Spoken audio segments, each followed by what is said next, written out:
जय श्री गुरुदेव। प्रणाम साथियों, स्वागत है आपका जीवन यात्रा में।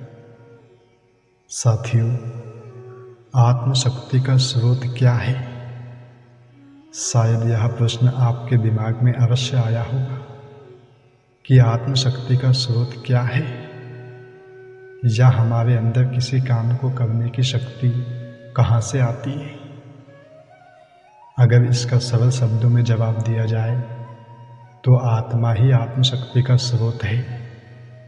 लेकिन शायद ये बात आपको हजम नहीं होगी, क्योंकि अब प्रश्न ये उठता है कि जो यदि आत्मा ही आत्मशक्ति का स्रोत है तो फिर हमें खाने पीने की आवश्यकता क्यों पड़ती है। तर्क अच्छा है, लेकिन यह बताइए कि क्या आप मुर्दे को खिला पिलाकर ताकतवर बना सकते हैं? जाहिर है नहीं। इससे यह तो स्पष्ट हो जाता है कि शक्ति का स्रोत आत्मा ही है।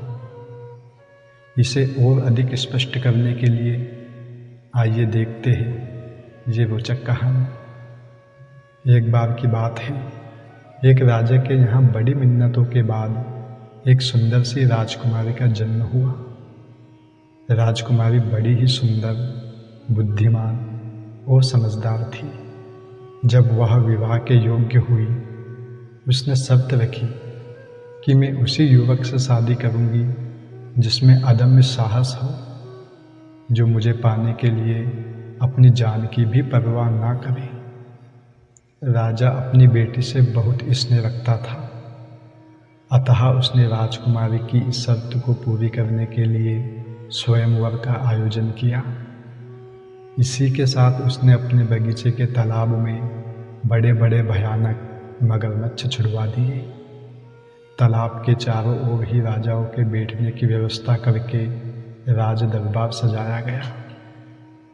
जब दूर दूर के राजा और राजकुमारों का आगमन हुआ तो सबको शर्त सुना दी गई कि राजा ने ऐलान किया, हमारी राजकुमारी को ऐसा वर चाहिए जो इतना साहसी हो कि उसे पाने के लिए अपनी जान की भी परवाह ना करे।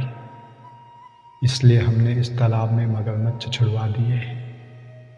अब जो कोई भी राजकुमारी से विवाह करना चाहता हो, वह इस तालाब के किनारे से दूसरे किनारे तक तैरकर निकले। जो इस शर्त को पूरी करेगा उसके साथ राजकुमारी का विवाह किया जाएगा। स्वयंवर की शर्त सुनकर राज दरबार में सन्नाटा छा गया। सभी राजा आपस में बातचीत करने लगे। तभी एक राजा खड़ा हुआ और बोला, महाराज, लगता है राजकुमारी को कुंवारी ही रहना है, जो ऐसी शर्त रखी। एक दूसरा राजा खड़ा हुआ और बोला, ये शर्त असंभव है, क्योंकि कोई भी राजा और राजकुमार इसके लिए तैयार नहीं होगा। भला कौन मौत को गले लगाएगा। इस तरह अधिकांश राजा और राजकुमार मूकदर्शक बन गए।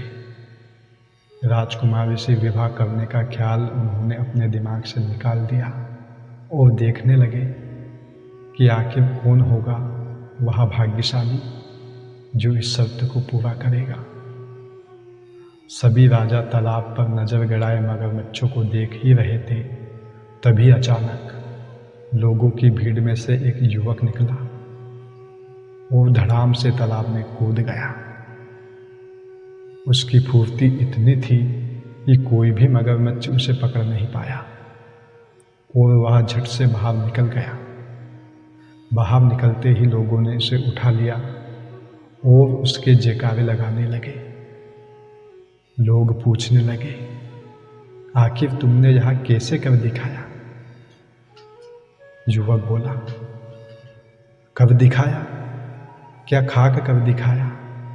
मेरी जान पर आफत बनाई थी।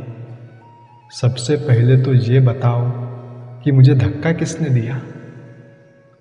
साथियों, इस कहानी को सुनकर आपको हंसी आ रही होगी, लेकिन मजे की बात यह है कि हम में से अधिकांश को इसी धक्के की आवश्यकता होती है। वहाँ बैठे राजाओं में से आधे से ज़्यादा राजा, राजकुमार उस असंभव दिखने वाले तालाब को पार कर सकते थे यदि उन्हें कोई धक्का देने वाला मिल जाता। अब आप ही बताइए, उस अजनबी युवक में उस तालाब को पार करने की शक्ति कहाँ से आई? जाहिर है उसके अंदर ही थी। आपके अंदर असीम क्षमताएं विद्यमान है, लेकिन प्रत्यक्ष केवल वही हो पाती है जिनके लिए आप प्रयास करते हैं। आपकी आत्मा परमात्मा का ही एक अंश है, और यदि आप परमात्मा को मानते हैं तो यह भी जानते होंगे कि परमात्मा की क्षमताओं की कोई सीमा नहीं, तो आपकी भी कोई सीमा नहीं। इस दुनिया में जितने अजूबे आप देखते हैं वह आप ही की तरह दिखने वाला कोई मनुष्य करता है, तो फिर आप क्यों नहीं कर सकते हैं? आपके भीतर बैठे ईश्वर को